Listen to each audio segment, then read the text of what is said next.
সালের সম্প্রতি মুক্তিপ্রাপ্ত আলোচিত এই মুভি চারপাশে এখন শোরগোল ফেলে দিয়েছে। এই মুভি সাধারণ নয়লা, এই মুভির নাম হলো সারিয়ারা। আমার আগে এই মুভি অনেকেই এক্সপ্লেন করে দিয়েছে, আর আমি লাস্ট গড়ায় দাঁড়িয়ে খাবার শেষে আপনাদের সামনে পনির নিয়ে এসেছি।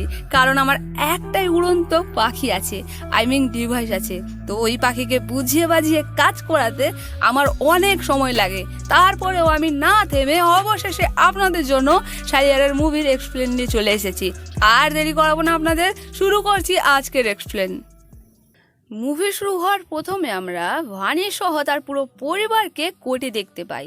পুরো বাতরা পরিবার বাণীর রেজিস্ট্রি করানোর জন্য কোর্টে এসেছে, আর সবাই অপেক্ষা করছে ছেলে সহ তার পুরো পরিবারের জন্য। এদিকে বাণীও অপেক্ষা করছে তার প্রিয় সখা মহেশের জন্য। বাণী আর মহেশের প্রেম শুরু হয় ওই কলেজ থেকেই। এখন যখন সেই প্রেম পূর্ণতা পেতে চলেছে, বিয়ের রূপ নিতে চলেছে। আর একটা বিশেষ কথা বলি, ভানি মহেশকে নিজের থেকেও অনেক ভালোবাসতো, আর সে সামনে ঘটা যে কোনো বিশেষ মুহূর্তকে ধরে রাখতো তার লাভ ডায়েরিতে, সব লিখে রাখতো এখানে। ওই সময় মহেশের বাবা মা আসে। এদিকে রেজিস্ট্রি কাউন্টার থেকে বাণী আর মহেশকে বারবার ডাকতে থাকে রেজিস্ট্রির জন্য। সেই সময় মহেশের ফোন আসে ভানির কাছে। ভানি তড়িঘড়ি করে বলে, কখন আসছো? রেজিস্ট্রি অফিস থেকে আমাদের তখন থেকে বারবার ডাকছে, আগে বলো আসছো কখন তুমি? মহেশ বলে, আগে তুমি আমার কথা শুনবে, তখন থেকে শুধু তুমিই বলে যাচ্ছ। ভানি শান্ত হলে মহেশ বলে, আমি কাজের জন্য সান ফ্রান্সিসকো যাচ্ছি। ভানি বলে, তোমার প্রমোশন হয়েছে? মহেশ বলে, এখনো হয়নি। ভানি বলে, তুমি আসতে পারবে না, আগে বলতে পারতে, আমি কোর্ট থেকে রেজিস্ট্রি দিন পিছিয়ে নিতাম। আচ্ছা ওসব কথা ছাড়ো, কবে আসছো বলো তুমি? মহেশ বলে, ভানি আমি তোমাকে বিয়ে করতে পারবো না, আমি অন্য কাউকে ভালোবাসি। তোমাকে আগেও বলতে চেয়েছি, কিন্তু এত তাড়াতাড়ি সব কিছু হয়ে গেল যে। ভানি মহেশের কাছ থেকে কথা শুনে এতটা শক পায় যে রেজিস্ট্রি অফিসেই ভানি অজ্ঞান হয়ে যায়। সিন আসে 6 মাস পর। এই 6 মাসে ভানির অবস্থা হয়ে যায়। তারপরেও ভানি মহেশের বলা ওই সব কথাগুলো এখনো সে ভুলতে পারে না।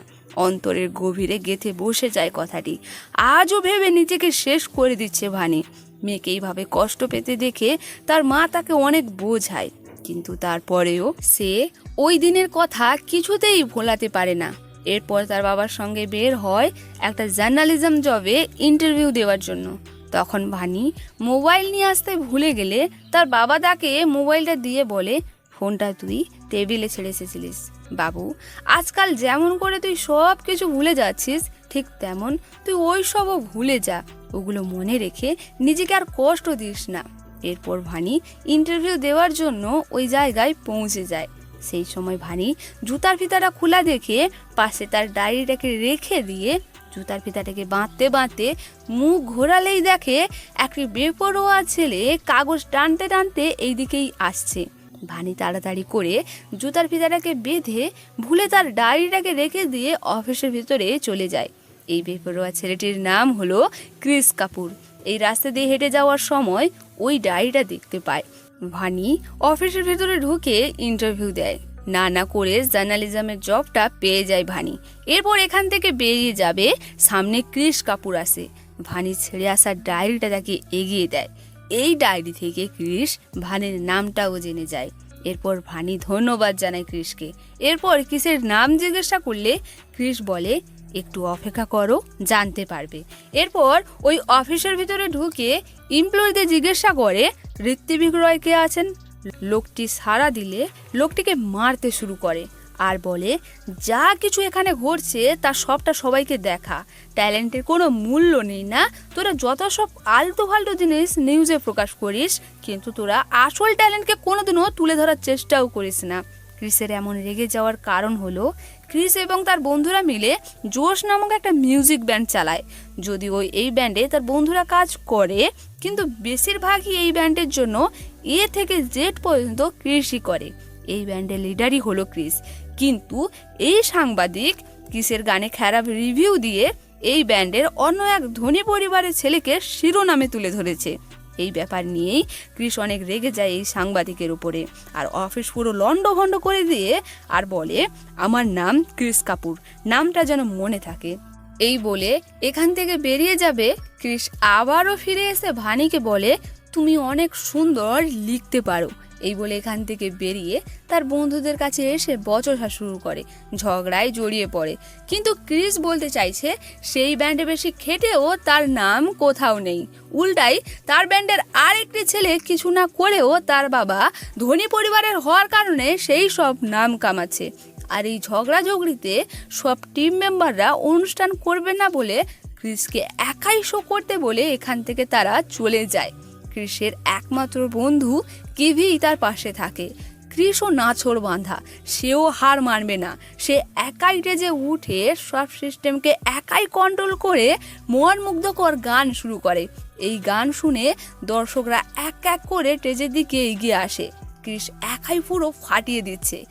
এরপর বৃষ্টি শুরু হলে এ পর্যন্ত কি দর্শকরা ছাতা নিয়ে আসে ক্রিসের গান শোনার জন্য।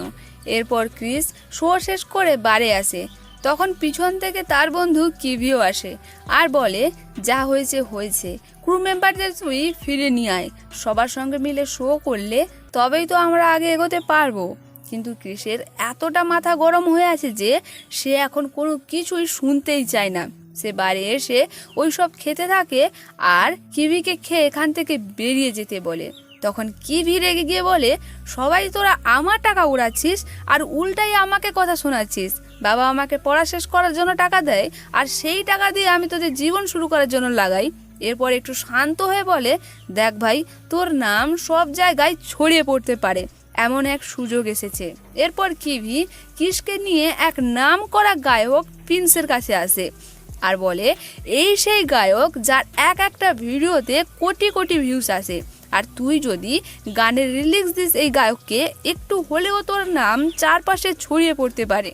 তখন ওইখানে বিনীত রাওয়াল এলে কিভি বলে, ক্রিস, ইনি আমাদের সেই অফারটা দিয়েছেন। বিনীত রাওয়াল বলে, আমাদের প্রিন্সের ক্লাসিক্যাল টাইপের গান চাইছি, গানটি সবার থেকে আলাদা অন্য রকমের হবে, এক কথায় গানের রিলিক্সটি অসাধারণ হবে। এদিকে প্রিন্স ক্লাসিক্যাল গান কারোর কাছে মনের মতন খুঁজেই পাচ্ছে না। সে যদিও তার দালালকে লাগিয়ে রেখেছে ভালো গানকে দিতে পারবে তার খোঁজে। এদিকে বিনীত রাওয়ালও ক্রিসকে এই অফারটা দেয় আর বলে, সে যদি ভালো গান দিতে পারে তাহলে তাকে এই অফারটা দেবে, নয়তো এই অফারটা সে অন্য কাউকে দিয়ে দেবে। তখন ক্রিস বলে, সে ভালো ক্লাসিক্যাল গান তাদের দিতে পারবে, কিন্তু তার কয়েকটা শর্ত পূরণ করতে হবে। শর্ত হলো যে গানের কর্তা সেই থাকবে আর ক্রিসকে সোশ্যাল মিডিয়ায় প্রমোশন করাতে হবে। এমন শর্তে যদি রাজি থাকে তাহলে সে তাদের জন্য ভালো গান তৈরি করে দেবে, নয়তো সে আর কাউকে দেখতে বলে।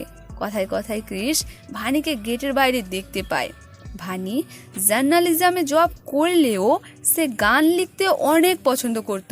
সে এখানে প্রিন্স গায়কের সঙ্গে দেখা করতে এসেছে, কিন্তু প্রিন্সের দালাল ভানিকে 2 মাস পর আসতে বলে, কারণ প্রিন্স গায়ক নাকি এখন অনেক ব্যস্ত আছে। সে এর পরে অনেক চেষ্টা করে ভিতরে আসার, কিন্তু পারে না। তখন ক্রিস তার পরিচয় দিয়ে অনায়াসে তাকে ভিতরে নিয়ে আসে। ভানির হাতের ডায়েরিটা ক্রিসের হাতে এলে ক্রিস ডায়েরিতে লেখা কয়েকটা গানের লাইন যা সুর দিয়ে গাইতে শুরু করে। গানটি বিশেষ করে প্রিন্সের অনেক ভালো লাগে। সে এমনই একটি গান খুঁজছিল। গানটি যেহেতু কয়েকটা লাইনেই সীমাবদ্ধ, তাই বাণী সহ ক্রিসকে পুরো গানটা কমপ্লিট করে দিতে বলে 3 দিনের ভিতরে। এমন প্রস্তাব পেয়ে ক্রিসও রাজি হয়ে যায়। ভানি ও ক্রিসের সঙ্গে মিলে গান লিখতে রাজি হয়। সে তার জবের ফাঁকে ক্রিসের স্টুডিওতে আসে আর বাদবাকি গানটা তৈরি করার জন্য। কিন্তু এখন সে মনোযোগ দিয়ে গানের লাইনগুলো লিখতেই পারছে না, কারণ ওই লাইনগুলো তার মনেই পড়ছে না। সে মহেশের উপর রেগে বাদবাকি পেজগুলো তার ডায়েরি থেকে ছিঁড়ে ফেলে দিয়েছে, কারণ সে মহেশকে ভালোবেসে এই গানটি লিখেছিল। তাই তার পুরো রাগ গিয়ে পড়ে এই ডায়েরিরই উপরে। ক্রিস এসব না বুঝে তাড়াতাড়ি গান লিখতে বলে ভানির উপর চিৎকার করলে ভানি রেগে গিয়ে বলে, এখানে আমার আশাই ভুল হয়েছে। শোনো, এখানে গান রেকর্ড করা হয় কিন্তু তৈরি করা হয় না, আরও অনেক কিছু বলে রেগে চলে যাবে। ক্রিস ভানিকে খেলার গ্রাউন্ডে নিয়ে আসে আর মজার ছলে খেলার মাধ্যমে তাকে বোঝায় যে যে কাজ মন দিয়ে করা যায় সেই কাজ যতই বড় হোক না কেন তার স্থানকে প্রাধান্য করে না। মন থেকে চেষ্টা করলেই সে যেখানে থাক না কেন ফিলিংসেই একই আসবে আর সে অবশ্যই সে কাজটা করতে পারবে। ভানিও কিসের মতন ভেবে মন দিয়ে কাজটা করলে সে সফল হয়। সে গানের লাইন কয়টা লিখে ফেলে আর ক্রিস সে লেখা গানটিকে তার কণ্ঠের সুর দিয়ে গাইতে থাকে। এইভাবে ভানি গান লিখতে থাকে আর ক্রিস রিলিক্স দিয়ে সেই গানটিকে কমপ্লিট করতে থাকে। এর মধ্য দিয়ে দুজনের মধ্যে ভালো একটা বন্ধুত্ব তৈরি হয়। অবশেষে তারা অনেক কষ্ট করে গানটিকে কমপ্লিট করে ফেলে। গানটি প্রিন্সের অনেক ভালো লাগে, কিন্তু গানটি প্রিন্স তার মনের মতন করে তৈরি করতে চায়। গানের মধ্যে হিপ হপ আরও অনেক কিছু সংযুক্ত করাতে চায়। ক্রিসও এতে রাজি হয়ে যায়। এদিকে ভানি ক্রিসকে গানের লিরিক্সটা চেঞ্জ করতে বারণ করে, কারণ তারা অনেক কষ্ট করে মন দিয়ে এই গানটি তৈরি করেছে। তখন ওইখানে পুলিশ আসে আর ক্রিসের বাবা নেশা করে যেখানে সেখানে গন্ডগোল করেছে সেই নিয়ে তাকে অনেক কথা শুনিয়ে তারা এখান থেকে চলে যায়। ক্রিস তার বাবাকে নেশা করা অবস্থায় সহ্য করতে পারতো না, কিন্তু কি আর করবে, যতই হোক না কেন সে তার বাবা। যবে থেকে তার মা মারা গেছে তবে থেকেই তার বাবার এমন হাল হয়েছে, সে এই ব্যাপারগুলো বুঝতে পারতো। এরপর তার বাবার নেশা ছাড়াতে এমন এক সেন্টারে ভর্তি করে দেয় যেখানে 1 বছরের ফিস হলো 9 লক্ষ টাকা। এত টাকা ক্রিসের কাছে ছিল না।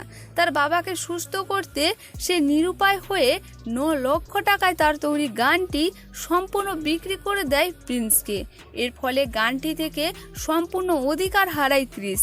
এরপর ভানিকে শেষবারের মতন বাই বলে তার বাড়িতে ড্রপ করে দিয়ে সে চলে যায়। এরপর সিন আসে প্রিন্সের শোতে। ক্রিসও আসে এই শোতে, কিন্তু গানের কপিরাইট আর ক্রিসের থাকলো না। প্রিন্সের শোতে ভানিও এসেছে। এরপর দুজনের মুখোমুখি দেখা হলে কি এমন একটা টানে দুজন কাছাকাছি আসে। এরপর তারা বিশেষ কিছু মুহূর্ত কাটায়। তারা তাদের ভালোবাসাকে আরো গভীরভাবে পাওয়ার চেষ্টা করে। এরপর ক্রিস তার বন্ধুদের ব্যাপারে সব খুলে বলে। এরপর ভানির কথায় ক্রিস তার বন্ধুদের সঙ্গে দেখা করতে আসে। অবাক করার মতন আগে তার বন্ধুরাই ক্রিসকে ভালোবেসে কাছে টেনে নেয়। সব ভুল বোঝাবুঝি এখানেই কেটে যায়। তারা একসঙ্গে মিলে আবারও তাদের ব্যান্ড চালাতে শুরু করে। ভানি তাদের জন্য হৃদয়মুক্ত গান লিখে দিত আর সেই গানেরা তৈরি করে সোশ্যাল মিডিয়ায় পোস্ট করত। গানটি সোশ্যাল মিডিয়ায় ছাড়া মাত্রই গানটি স্পিডের গতিতে চারপাশে ছড়িয়ে পড়তে থাকে, যা আগে অনেক গান পোস্ট করেও তা হয়নি। এদের এমনই চলছিল, কিন্তু একদিন ভানির বাবা মা এদেরকে একসঙ্গে দেখে ফেলে।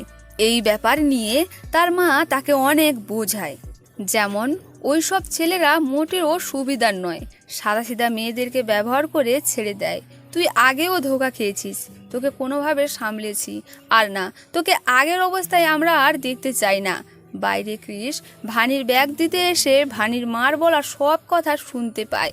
এদিকে ভানি আর সইতে না পেরে সেন্সলেস হয়ে যায়। সঙ্গে সঙ্গে তাকে ডাক্তারের কাছে নিয়ে আসে।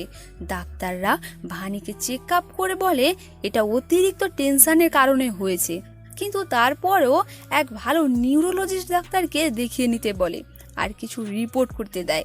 ভানিকে নিয়ে তার বাবা মা অনেক টেনশনে আছে। সেই সময় ক্রিস ভানির সঙ্গে দেখা করতে চাইলে ভানির মা ক্রিসকে বলে, আমার মেয়ের সঙ্গে দেখা করতে পারো যদি মেয়েকে আমার বিয়ে করো, নয়তো আমার মেয়ে কোনো টাইম পাস নয়, ওকে ছেড়ে দাও, ও আগেও অনেক কষ্ট পেয়েছে। আর না, এদিকে ক্রিস ভানিকে এখন বিয়ে করতে চাইলে ভানি চায় না এখন ক্রিস বিয়ে করে তার বড় ধরনের সিঙ্গার হওয়ার স্বপ্নটা শেষ করে দিক। এরপর ভানি একজন নিউরোলজিস্ট ডাক্তারকে দেখালে সে তার ভয়ঙ্কর এক রোগের ব্যাপারে জানতে পারে।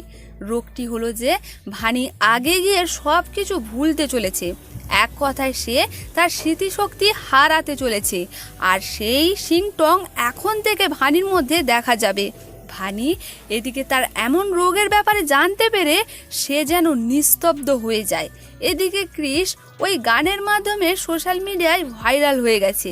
তার গান চারপাশে একটু একটু করে ছড়িয়ে পড়ছে। সেই সুবাদে বড় ধরনের একটা স্টেজ পারফরমেন্সের সুযোগ এসেছে তার পুরো ব্যান্ডের কাছে। সেই মতো ক্রিস রেডি হতে থাকে বের হওয়ার জন্য। তখন ভানি ক্রিসকে বলে তার ওই জার্নালিজমের জবটা সে ছেড়ে দেবে। কারণ হিসেবে ভানি যেখানে কাজ করে সেখানে ওই মহেশও কোনো এক কাজের সূত্রে সংযুক্ত হয়েছে। এর কারণেই ভানি জবটা ছাড়তে চাইছে।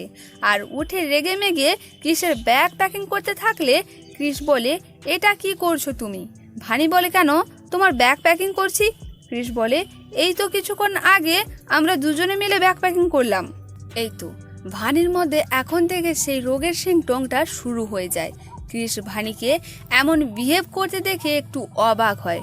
এরপর সে শোর উদ্দেশ্যে বেরিয়ে যায়। এদিকে ভানি তার জব থেকে একটা পার্টিতে আসে যেখানে মহেশও ছিল। এইবার ভানি মহেশকে দেখে আগের সব ঘটনা ভুলে যায়। মহেশ ভাবে ভানি তার আগের কৃতকর্মের জন্য হয়তো ক্ষমা করে দিয়েছে। এই সুযোগ নিয়ে ভানিকে আবারও পটাতে শুরু করে। মোট কথা, ভানি এখন তার হোশে নেই। সে মহেশকে বলে, বিয়ে কবে করছো আমাকে? এই কথায় মহেশ এমনভাবে হাসতে থাকলে ভানি আবারও হোশে ফিরে আসে। বলতে গেলে তার স্মৃতিশক্তি ফিরে আসে। আর সে মহেশকে এমন হাসতে দেখে তার উপর রাগে ফেটে পড়ে। ওইখানে তখন মহেশের স্ত্রী এলে তার স্ত্রী যাতে বুঝতে না পারে তাই মহেশ সিকিউরিটিকে ডাকতে থাকে। তখন ভানি অপমানিত হয়ে পার্টি থেকে বের হয়ে যায়। এদিকে ক্রিস ভানিকে লাগাতার ফোন করতে থাকে, কিন্তু এতবার ফোন করলেই বা কি হবে? ভানি তো তার ব্যাগ ওই পার্টিতে ছেড়ে দিয়ে গেছে। বারবার ফোন আসছে দেখে ওখানকার গার্ডরা ফোন ধরে ক্রিসকে সব ঘটনা খুলে বলে। ক্রিস এগুলো শোনা মাত্রই তার এত বড় শো ছেড়ে ভানির কাছে ছুটে আসতে থাকে। এরপর ওই পার্টিতে এসে ভানির ব্যাগ নেবার সময় ক্রিস ভানির রোগের ব্যাপারে জানতে পারে। এরপর ভানির কাছে এলে ভানি বুঝতে পারে ক্রিস তার সমস্যার ব্যাপারে জানতে পেরেছে। তখন ক্রিস বলে, এমন পরিস্থিতিতে আছো তা আমাকে আগে বলনি কেন? আচ্ছা শোনো, তোমার কিছু হবে না, আমি দেশের বাইরে নিয়ে গিয়ে তোমার চিকিৎসা করাবো, তুমি একদম সুস্থ হয়ে উঠবে। কিন্তু ভানি বলে, সে যেই ডাক্তারকে দেখাক না কেন সে কোনোদিনও সুস্থ হবে না। আর কিছুদিন পর আমি তোমাকে ভুলে যাব, এখন তুমি আমাকে ভুলে যাও, নিজের ফিউচার নিয়ে ভাবো। ক্রিস সব কিছু শুনে ক্রিস ভানিকে আরো বেশি করে তার কাছে আগলে রাখতে চায়। সে ভানিকে বলে, সে যতবার তাকে ভুলে যাবে, সে যতবার সব কিছু ভুলে যাবে, ক্রিস ততবার তাকে মনে করাবে, কিন্তু তাকে ছাড়া সে বাঁচতে পারবে না। এমন কথা শুনে ভানি ক্রিসের ওপর অনেক ইমোশনাল হয়ে কাঁদতে শুরু করে। এক সময় ভানি ডাক্তার দেখালে ডাক্তার ভানিকে একদমই স্ট্রেস নিতে বারণ করে, আর যদি সম্ভব হয় নিরিবিলি সব জায়গায় নিয়ে গিয়ে ভানিকে ঘোরাতে বলে। এতে তার মন অনেক হালকা হবে, স্ট্রেস অনেক কমবে। ডাক্তারের কথা মতন 2 মাসের জন্য ঘুরতে বের হয়। ভানির বাবা মা ভানি যাতে সুস্থ থাকে সেই ভেবে ক্রিসকে অনেক ভরসা করে তার সঙ্গে বেড়াতে যেতে দেয়। এরপর তারা বেড়াতে এসে খুব সুন্দর সুন্দর মুহূর্ত উপভোগ করতে থাকে। ভানি যেন এক নতুনভাবে ক্রিসের সঙ্গে বাঁচার আশা দেখে। সব দুঃখ কষ্ট ভুলে আনন্দে এক একটা দিন পার করতে থাকে। এদিকে ক্রিস ভানির যত্নে কোনো ত্রুটি রাখতো না। এমনই একদিন তার বন্ধুরা তাকে ব্যান্ডে ফিরে আসতে বলে, কিন্তু ক্রিস বলে সে যাবে, কিন্তু একটু সময় লাগবে। এমনই আরও অনেক কথা ভানি পিছন থেকে শুনে ফেলে। এরপর ভানি ক্রিসকে তার শোতে ফিরে যেতে বলে, কিন্তু ক্রিস এই অবস্থায় ভানিকে ছেড়ে সে মোটেও যাবে না। আর যদিও যায় সে একা ওখানে অনেক বোর হয়ে যাবে। তাই ভানি ক্রিসের একা ভাব দূর করতে তার সঙ্গে যেতে রাজি হয়। সিন আসে সারা জীবনের অপেক্ষা করা সেই স্বপ্নের স্টেজ শোতে। দর্শকদের ভালো লাগবে না সেই নিয়ে ক্রিস নার্ভাস হতে থাকে। তখন ভানি তাকে অনেক সাহস যোগায়। এ পর্যন্ত সবই ঠিকঠাক ছিল, কিন্তু ভানি এই শোতে মহেশকে দেখতে পায়। মহেশ মূলত এই শোকে স্পন্সর করেছে, তাই সে এখানে এসেছে। ভানি মহেশকে দেখা মাত্রই আবারও আগের মতন বিহেভ করতে শুরু করে। মহেশও এই সুযোগ নিয়ে তাকে ভুলভাল বুঝিয়ে তার গায়ে হাত দিতে থাকে। এদিকে কৃষ ভানিকে কোথাও দেখতে না পেয়ে স্টেজ ছেড়ে এসে দেখে এই অবস্থা। ভানির সরলতার সুযোগ নিয়ে তার সঙ্গে অসভ্যতামি করছে। এসব দেখে কৃষের আর মাথা ঠিক থাকে না, সে মহেশকে খুব মারতে শুরু করে। তখন ভানি অবাক করার মতন মহেশকে বাঁচাতে কৃষকে আঘাত করে ছুরিটা স্টেপ করে দেয়। তার প্রিয় মানুষটাকে এমন ভয়ঙ্কর হতে দেখে তার দু চোখ দিয়ে শুধু থপথপ করে জলই পড়ে যাচ্ছে। তারপরেও সে ভানিকে সামলিয়ে বাড়িতে নিয়ে আসে। কৃষ তো জানে এখন ভানি সুস্থ অবস্থায় নেই, তাই সে এমন বিহেভ করছে। এদিকে কৃষ তার ব্যথা হাতে সে একাই ব্যান্ডেজ করছে তা দেখে তার বাবা তাকে সাহায্য করে। ছোটবেলা থেকে কৃষ তার বাবার স্নেহ তেমন পায়নি, কিন্তু এখন তার বাবার এমন স্নেহ পেয়ে কৃষ অনেক ইমোশনাল হয়ে যায়। এরপর ভানির হোশ ফিরে এলে সে আগের সব ঘটনা ভুলে যায়। এরপর কৃষের কাছে এসে বলে, কৃষ, আজ তোমার শো আছে না, চলো রেডি হও, আমরা বের হব। তখন কৃষ বলে, ভানি, শো তো কাল হয়ে গেছে, তুমি কত শোতে আনন্দ করছিলে, হয়তো তুমি ভুলে গেছো। এরপর ভানি কৃষের কাছে আসে আর বলে, এত সুন্দর সুর কাকে মনে করে বাজাচ্ছ? তখন কৃষ তার ভালোবাসাকে অন্যভাবে ঘুরিয়ে ভানির কাছে প্রকাশ করে বলে, আমার এক স্কুল বন্ধুর জন্য বাজাচ্ছি। সেই বন্ধু এক মেয়েকে খুব ভালোবেসে ফেলেছে। সে যে কোনো মেয়েকে ভালোবাসতে পারে, সেই মেয়ে পাশে থাকলে পুরো দুনিয়া জিতে নিতে পারবে। কিন্তু সমস্যা হলো যে মেয়েটি আমার বন্ধুকে ছেড়ে অনেক দূরে চলে যাবে, যা আমার বন্ধু চেয়েও কোনোদিনও যেতে পারবে না। তখন ভানি কৃষকে বলে সে যেন কোনো চিন্তা না করে, তার বন্ধুর জন্য একটা গান লিখে দেবে, যেই গান তার গার্লফ্রেন্ডকে শোনালে তার গার্লফ্রেন্ড যেখানেই থাক না কেন তার কাছে ছুটে আসবে। এরপর কৃষ তার বন্ধুদের কাছে এসে বলে সে এখন শো করবে না, কারণ ভানির যা কন্ডিশন, সে তাকে ছেড়ে সে কোথাও যাবে না। এই নিয়ে কিভি সবাই কৃষের ওপর অনেক রেগে এখান থেকে চলে যায়। এদিকে কৃষ ঘরে এসে দেখে ভানি ঘরে কোথাও নেই। সে চারিদিকে খুঁজতে থাকে কিন্তু পায় না। ভানির বাবা মাও ইনফর্ম পেয়ে তারাও অনেক খোঁজে। এরপর তারা থানায় মিসিং কমপ্লেন লেখায়। কৃষ ভানিকে না পেয়ে পুরো পাগলের মতন হয়ে যায়। এরপর তার চোখ যায় ওই ডায়েরির ওপরে। ভানির কথা ভাবতে ভাবতে একটা কথা তার মাথায় আসে। একবার ভানি বলেছিল তার বন্ধুর জন্য একটা গান লিখে দেবে, যে গান তার প্রেমিকাকে শোনানোর পর সে যত দূরে থাক না কেন তার কাছে ফিরে আসবে। এই কথা মনে পড়তেই কৃষ ডায়েরিটাকে নিয়ে স্টুডিওতে এসে গানটিকে তৈরি করতে লেগে পড়ে আর তার বন্ধুদের বলে, এই গানটি আমার ভানির কাছে পৌঁছে দিতেই হবে। কৃষ চায় গানটি চারপাশে ছড়িয়ে দেবে, যাতে গানটি ভানির কান অবধি পৌঁছায় আর সে যেন তার কাছে ফিরে আসে। দেখতে দেখতে 1 বছর কেটে যায়। এখন কৃষ এক বড় মাপের সিঙ্গার হয়ে উঠেছে। তার গান সবাইকে নাড়িয়ে দিয়েছে, কিন্তু এ পর্যন্ত সে ভানিকে খুঁজে পায়নি। সে যেখানে সেখানে গিয়ে স্টেজ পারফর্ম করতে থাকে। এ পর্যন্ত কি তার নাম দেশের বাইরেও ছড়িয়ে পড়েছে। সেই সুবাদে কৃষ লন্ডনে আসে শো করতে। সে এখন চারপাশে এত খ্যাতিনাম অর্জন করলেও এখন ভানির অভাবে দুমড়ে মুচড়ে যাচ্ছে তার জীবন। এ পর্যন্ত কি কৃষের গাওয়া গানে হাজার হাজার রিলস তৈরি হতে থাকে, আর সেই রিল দেখতে দেখতে কিভি রিলের মধ্যে ভানিকে দেখতে পায়। এরা শিওর করে দেখে, হ্যাঁ, এটা সত্যিকারেরই ভানি, যে কিনা রিলের ওপারে বসে আছে। কৃষ ভানিকে দেখা মাত্রই আপ্রাণে স্টেজের দিকে ছুটে আসে। কৃষ কোনোভাবে সন্ধান করে ওখানকার অ্যাড্রেস পেয়ে যায় আর সে জানতে পারে ভানি এখন মানালিতে আছে। এদিকে বিনীত এখন কৃষের দালাল হয়েছে, অর্থাৎ তাকে এই অনুষ্ঠানে নিয়ে এসেছে। কৃষকে এত বড় শো ছেড়ে যেতে বারণ করে, কিন্তু কৃষ কোনো কিছুই শোনে না, রওনা হয় মানালির উদ্দেশ্যে। এরপর মানালিতে পৌঁছে ভানির খোঁজ করে এক আশ্রমে আসে। ওই আশ্রম থেকে ভানির লেখা একটা চিঠি দেয় কৃষকে। কৃষ চিঠিটা পড়তে শুরু করে।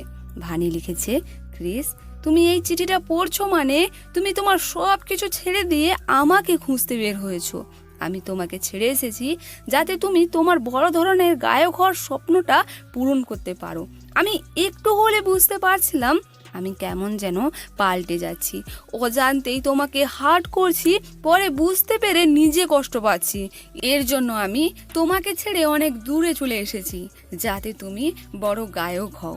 আর অবশেষে তুমি সেই জায়গায় পৌঁছেও গেছো। এখন বেশি কিছু আমার মনে থাকে না, পরপর যেন সব ভুলে যাচ্ছি।